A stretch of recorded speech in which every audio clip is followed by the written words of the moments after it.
Ito po yung load natin ngayon. So, yan. Testingin natin ngayon yung ATS nya. Built-in ATS po yan. So, ayan. Naka-AC charging siya ngayon. Ayan, AC charging. So, i-charge siya galing sa Meralco ngayon.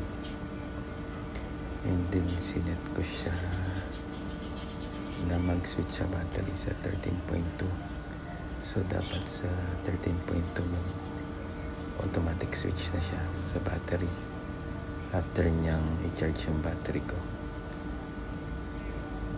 Ayan. Wait lang natin.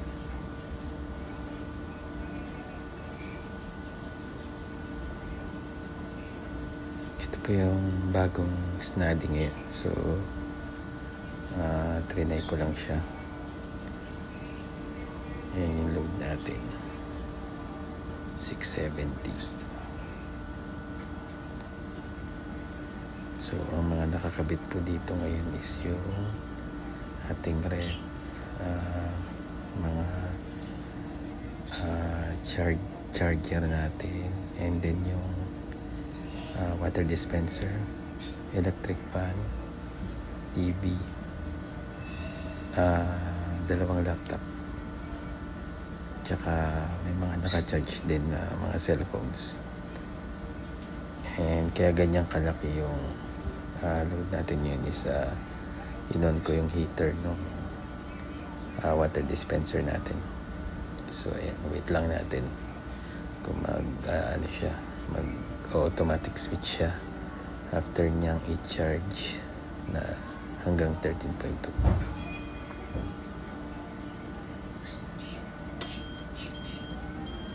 So ayun, nag-switch na po siya to battery mode. 13.2. Yan po. Built-in ATS ni Snadi.